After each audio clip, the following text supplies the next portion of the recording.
Class 10th maths chapter 4 द्विघात समीकरण quadratic equation exercise 4.2 का फोर्थ क्वेश्चन। दो क्रमागत धनात्मक पूर्णांक ज्ञात कीजिए जिनके वर्गों का योग 365 हो।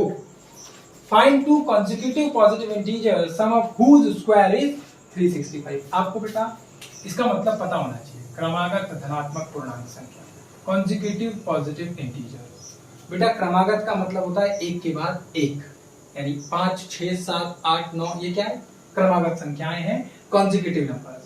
धनात्मक यानी पॉजिटिव यानी जमा की संख्या है, तो इसमें जीरो नहीं होगा, एक से शुरू करेंगे। 1 2 3 4 5 6 पॉजिटिव। और पूर्णांक का मतलब होता है जिन्हें पॉजिटिव और नेगेटिव जो दोनों होते हैं और जीरो होते हैं उन्हें हम क्या बोलते हैं? पूर्णांक बोलते हैं। बट यहाँ पर केवल और केवल पॉजिटिव नंबर्स की बात हो रही है, धनात्मक नंबरों की बात हो रही है, यानी कि जमा के 1 2 3 4 5 6 7 और ऐसे संख्याएं एक के बाद एक हो, उनका क्या करना है? वर्ग करना है, स्क्वायर करना है, पावर 2 लगानी है और उनका योग करना है। दोनों का स्क्वायर करके उनको जोड़ देना है। आपका आंसर 365 आना चाहिए। पहले इक्वेशन बनाएंगे फिर उसे सॉल्व करेंगे। देखो कैसे। माना पहली धनात्मक पूर्णांक संख्या, let first consecutive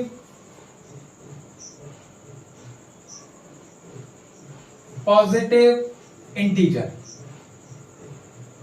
equals to x। x मान लिया बेटा पहला, बोला तथा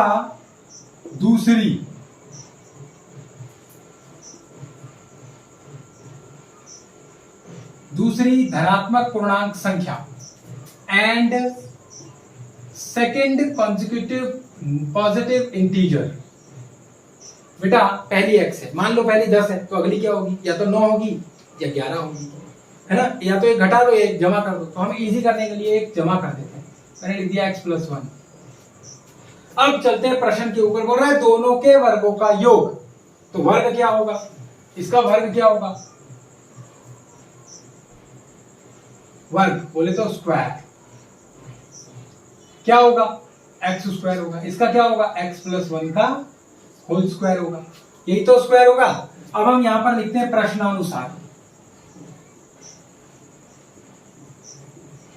एज पर द क्वेश्चन। बोल रहे हैं कि पहली संख्या का स्क्वायर करो, जमा कर दो, दूसरी संख्या का भी स्क्वायर करो और दोनों को जोड़ दो। जोड़ दिया, देखो जोड़ दिया ना, और जोड़ने पर आपके पास 365 आएगा। यही तो बोल रहा है, सिंपल। अरे क्वेश्चन देखो कितना प्यार से बोल रहा है, कह रहा जी साहब दोनों बता दो कौन कौन से, एक x है, एक x+1 है या x-1 हो गया, हमने x+1 मान लिया, दोनों का स्क्वायर कर दिया, बोला 365 आएगा। हमने कहा ठीक है आएगा, अब इसे सॉल्व कर देते हैं। तो बेटा ये हो गया x² plus a plus b का होल स्क्वायर होता है a² plus 2ab plus b² equals to 365। कौन सा फॉर्मूला लगाया इसमें? a प्लस b का whole square equals to a² plus 2ab plus b²। ये फॉर्मूला पुट किया है बेटा हमने इसके अंदर। अब देखिए इसे पूरा सॉल्व करते हैं, तो हो गया x² और x² हो गया 2x²। 2x एकम 2, तो ये हो गया 2x। एक प्लस का है वहां लिख दिया, 365 इधर आ गया, माइनस का 365 आ गया इक्वल्स टू 0। बेटा 2x² plus 2x minus 364 equals to 0।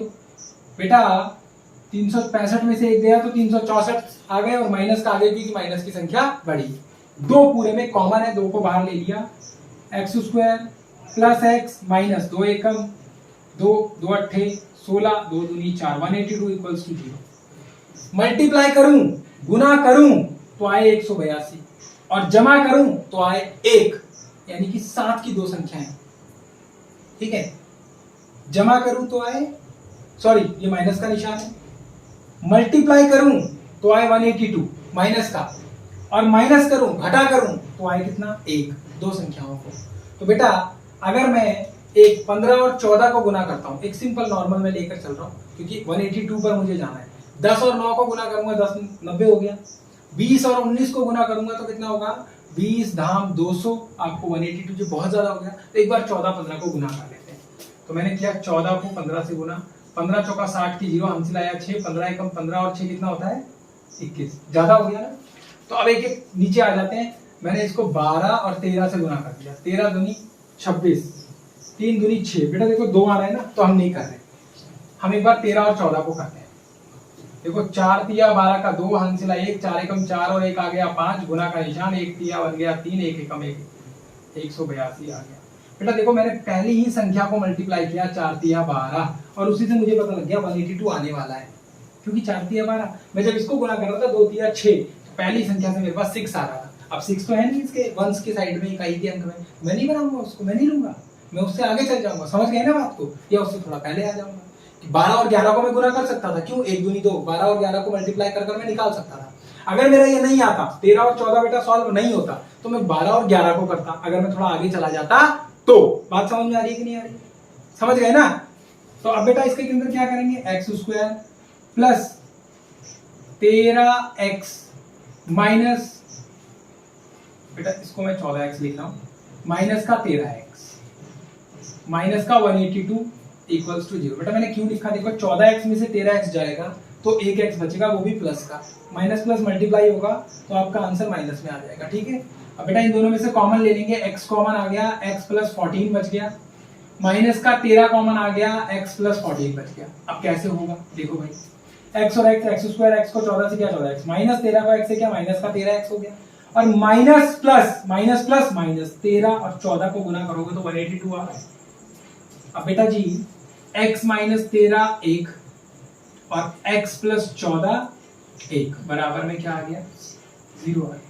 Values निकालते हैं, x माइनस 13 इक्वल्स टू 0 और x का मान आ गया आपके पास 13। दूसरा है x प्लस 14 इक्वल्स टू 0 और x का मान आ गया माइनस का 14। बेटा आपको बोला गया था पॉजिटिव इंटीजर्स, धनात्मक पूर्णांक के बारे में बोला गया था आप सभी से, ये तो नेगेटिव आ गया, तो x का मान ये नहीं हो सकता है ना, ये वाला हो सकता है।